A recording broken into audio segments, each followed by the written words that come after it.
Meus irmãos e minhas irmãs, vos saúdo com a paz do Senhor. Sou o professor Gisiel Costa e este é o seu canal EBD em Ação. O canal feito especialmente para você, para abençoar a sua vida. E nós estamos estudando nesse segundo trimestre de 2018 as lições dos jovens. E nós temos o título desta lição de hoje como tal título: A manifestação do anticristo e o dia do Senhor. A Igreja do Arrebatamento é o título do assunto do trimestre, mas o título da lição de hoje é a manifestação do anticristo e o dia do Senhor. Então ela é uma carta aos Tessalonicenses que Paulo está explicando para os alunos sobre os acontecimentos dos últimos dias, sobre a manifestação do anticristo, sobre o dia do Senhor, sobre as últimas coisas. Então nós já vamos estudar aqui sobre o primeiro tópico. Lição 10, ela fala da manifestação do anticristo e o dia do Senhor, e o primeiro tópico é: por que falar novamente a respeito dos últimos dias? Qual que é a necessidade de estar falando a respeito dos últimos dias? Porque esta é uma questão que nunca envelhece. Então veja só, falar dos últimos dias, nós temos nos últimos dias as expressões, muitas lições falando sobre os acontecimentos de Cristo, sobre a volta de Cristo, sinais que antecedem a volta de Cristo, eles estão sendo revelados no último dia. Agora uma pergunta que nós devemos fazer é: nós estamos vivendo os últimos dias? Se estamos, quando começou os últimos dias? O escritor aos Hebreus diz assim, que havendo Deus antigamente falado aos pais pelos profetas, a nós falou-nos nestes últimos dias pelo Filho. Então, com o advento de Cristo, com o nascimento, com o ministério de Cristo, já está expresso ali os últimos dias. Então nós podemos dizer que nós já estamos há mais de 2018 anos adentrados aí nos últimos dias. Estamos vivendo sim os últimos dias e diversos sinais que antecedem a volta de Cristo estão sendo vistos, estão acontecendo, estão cumprindo, outros cumpriram, relativos à volta de Cristo. Então, e um dos sinais que nós podemos fazer a manifestação do anticristo. Mas antes de falar propriamente do anticristo, precisamos discorrer sobre alguns assuntos que a lição diz, como por exemplo, ela diz assim, que nós devemos falar a respeito dos últimos dias, porque esta é uma questão que nunca envelhece. É um assunto por qual nós estamos vivendo, olhando para este assunto dos últimos dias, porque nos últimos dias surgirão os falsos mestres, falsos doutores, e enganarão a muitos, falsas profecias. Então a igreja está inserida nesse contexto, estamos vivendo o contexto dos últimos dias. Um dos sinais que antecede a volta de Cristo é Israel, o nascimento de Israel, o restabelecimento de Israel como nação, como um país, com uma economia, com um poder militar. Então este é um sinal de que Cristo está breve a voltar. Portanto, nós precisamos falar dos assuntos dos últimos dias para ter sempre a mente voltada para Cristo e nos preparando dia após dia para este encontro. O segundo tópico que o comentarista coloca é porque alguns falsos ensinos estavam confundindo os irmãos.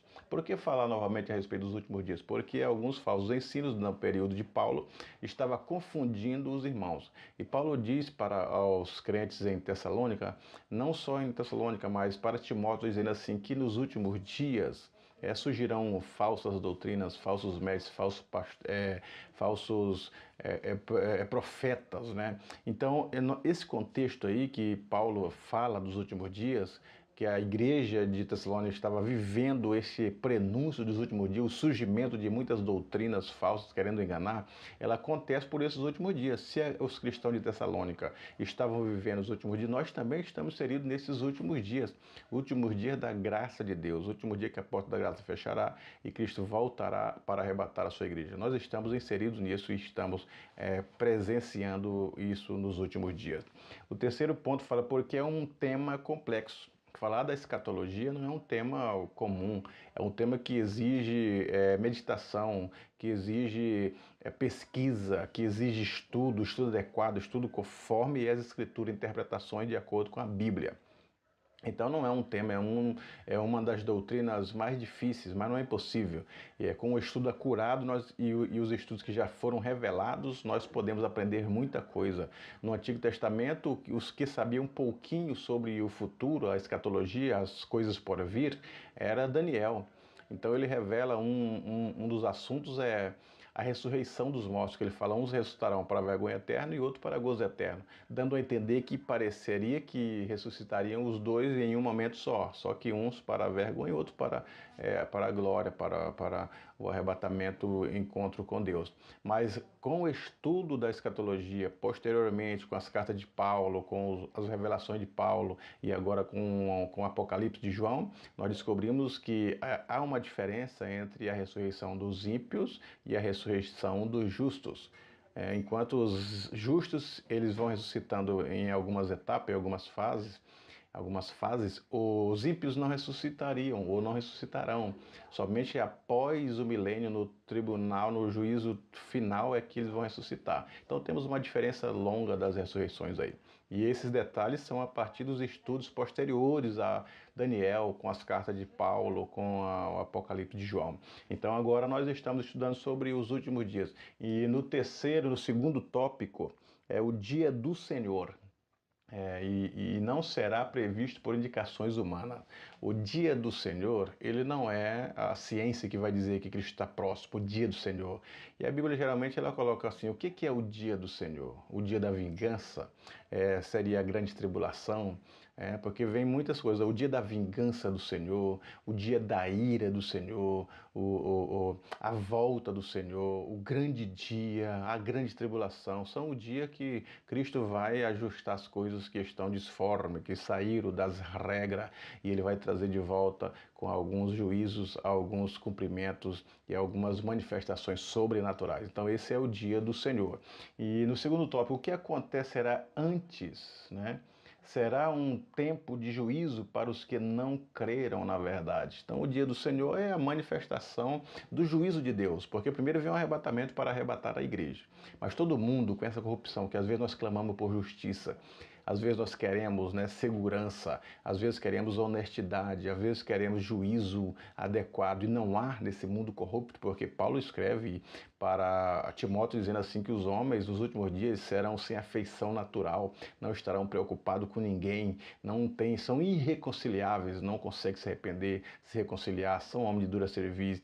Isso tudo é inclinação à operação do erro, à operação do anticristo, que já é montando a plataforma no coração dos homens para que ele possa assumir o seu poder.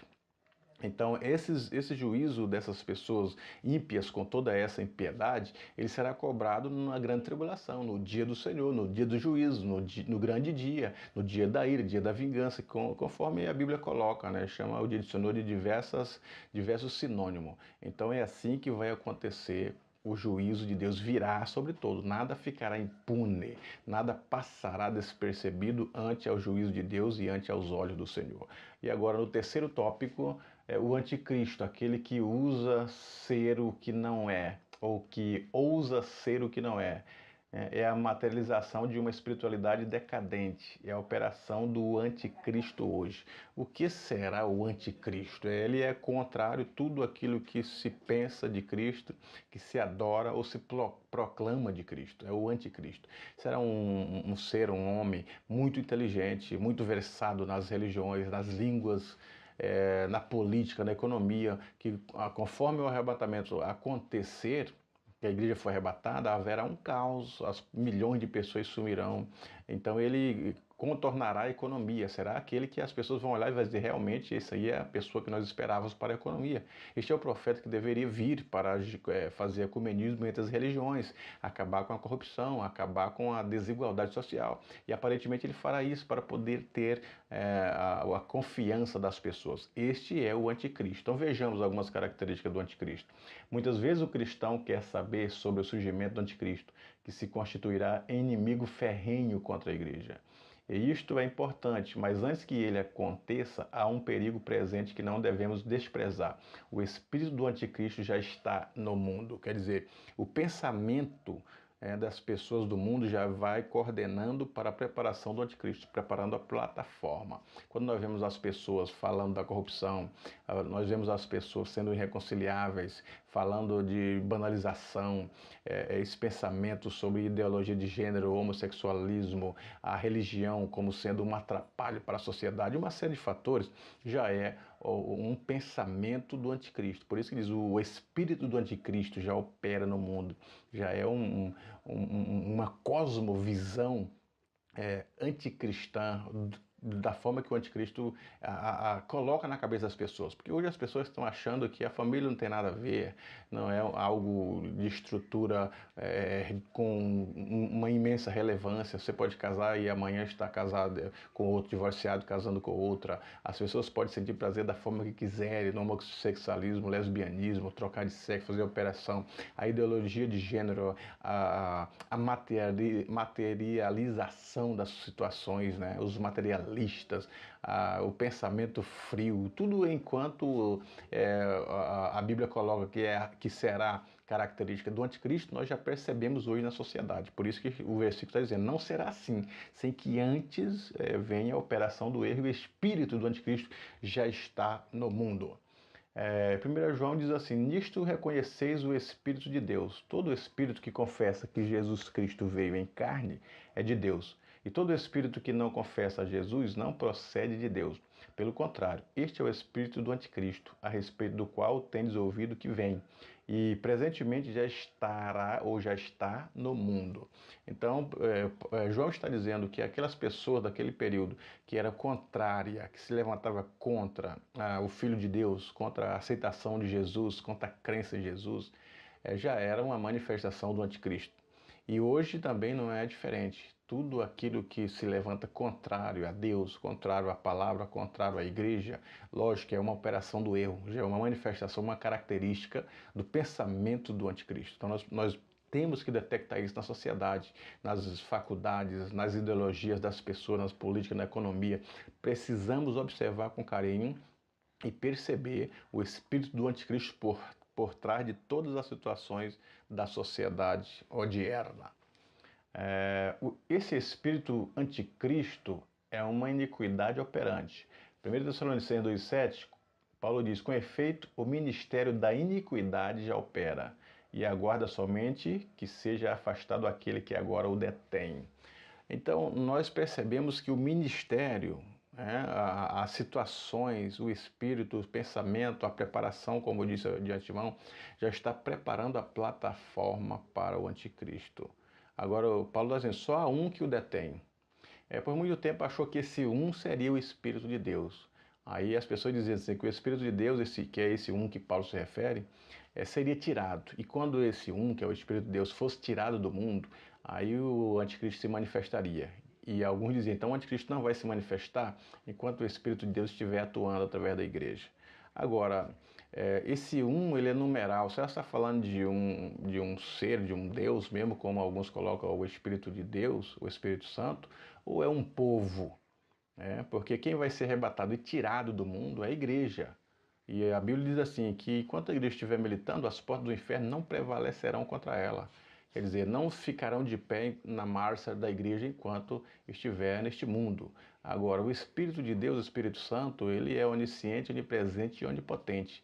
E ele, como onipresente, estando em todos os lugares, não pode se ausentar de lugar nenhum, senão não seria onipresente. Então, lógico que eu acredito que não esteja falando do Espírito Santo, mas esteja falando da igreja, de um povo. Só há um que o detém, que é a igreja, um povo.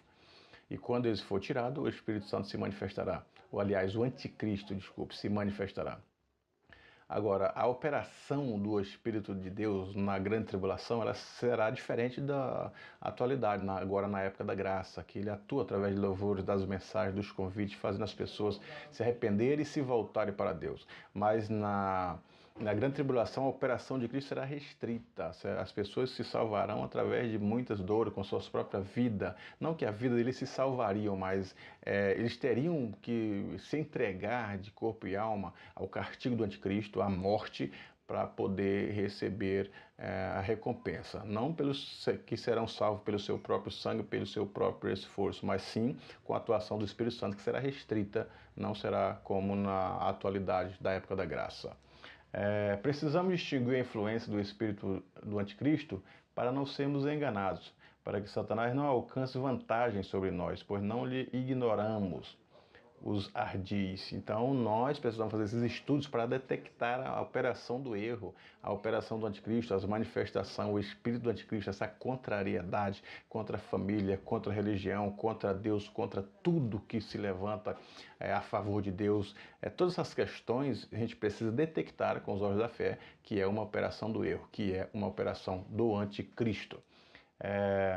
João diz assim em 1 João 2,18: Filhinho, já é a última hora, e como ouvistes que vem o anticristo, também agora muitos anticristos têm surgido, pelo que conhecemos que é a última hora. 1 João 2,22: Quem é o mentiroso, senão aquele que nega que Jesus é o Cristo? Este é o anticristo, o que nega o Pai e o Filho. Naquele período já tinha os gnósticos, negando que Cristo seria Deus, porque Cristo era homem e ele veio nessa carne, e eles acreditavam que a carne é totalmente má, então Cristo não poderia ser um ser divino habitando uma carne má como essa. O que levou João a dizer que essa negação da divindade do Filho seria uma operação do anticristo, seria um pensamento anticristão, uma operação do maligno. E hoje em dia também não é diferente. Muitos países que eram cristãos anteriormente, hoje em dia negam a eficácia da divindade de Cristo. Muitos países que foram levantados pela evangelização, pela operação do Espírito de Deus, hoje negam a eficácia, a existência, a Bíblia e o cristianismo em si no país. Então o espírito do anticristo cada dia mais se alarga, porque a plataforma ela cada dia vai sendo montada, até que a igreja seja tirada e ele apareça para querendo resolver o problema da situação, sendo apresentado como o cavaleiro do cavalo branco que tinha somente o arco. Então, expressando uma falsa paz para a sociedade, trazendo o engano da sociedade, como é uma das características do próprio diabo, o enganador, enganar as pessoas. A Bíblia diz em 2 João 2,7: Porque muitos enganadores têm saído pelo mundo afora, os quais não confessam Jesus Cristo vindo em carne. Assim é o enganador e o anticristo. Então é o anticristo que faz essas características, negando a Cristo, como nós falamos. Até hoje, as pessoas, cada dia mais, os ateus, as faculdades ainda continuam com esse ceticismo, esse materialismo em relação à Bíblia, à fé e também a Cristo.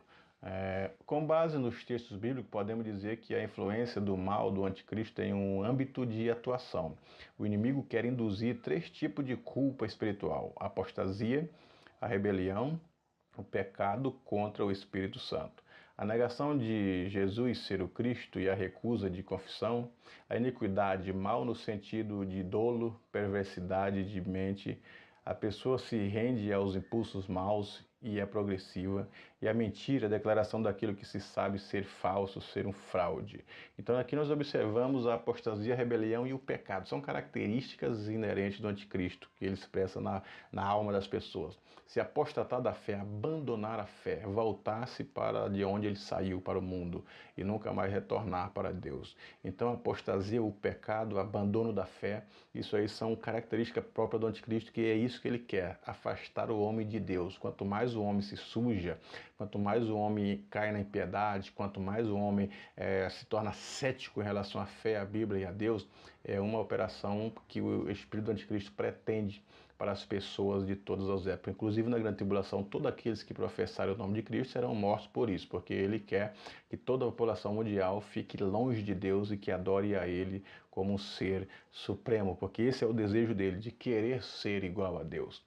Em 2 Tessalonicenses 2, 3 e 4, após a operação do erro se instalar, é que o homem do pecado se manifestará. Ninguém de maneira alguma vos engane, porque não será assim sem que antes venha a apostasia e se manifeste o homem do pecado, o filho da perdição, o qual se opõe e se levanta contra tudo que se chama Deus ou se adora, de sorte que se assentará como Deus no templo de Deus, querendo parecer Deus, porque já o ministério da injustiça opera. Então sempre foi esse o desejo de Satanás. Antes da queda, ele disse: subirei ao céu, serei semelhante ao Altíssimo. E ele como caiu e tentou levar essa mesma ideia para o homem.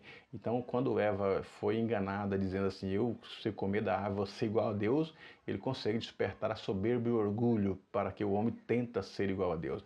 E ainda hoje, essas características de querer ser igual a Deus, a humanidade pretende isso. Nós vemos isso representado em Nabucodonosor, nós vemos isso representado em Beltesazar e muitos outros que queriam a glória de Deus para si. Então, esse é o espírito do anticristo. E agora, no final, ele se sentará no trono de Deus, no templo de Jerusalém, templo dos judeus, construirá o templo e quererá dos judeus, requererá a adoração para si. Então, esse é o espírito do anticristo, querendo ser igual a Deus, tentando se assentar no lugar de Deus, tomar o lugar de Deus. Então, portanto, nós vamos ensinar os nossos jovens para que eles possam ter a sua fé arraigada em Cristo e aprender que nós estamos nos últimos dias. Portanto, professor e professora, que essas lições possam te instruir e instruir cada vez mais a nossa juventude a permanecer firme na graça de Deus, aprendendo com as lições bíblicas e nesse trimestre que a fé possa ser crescida. Que Deus em Cristo vos abençoe.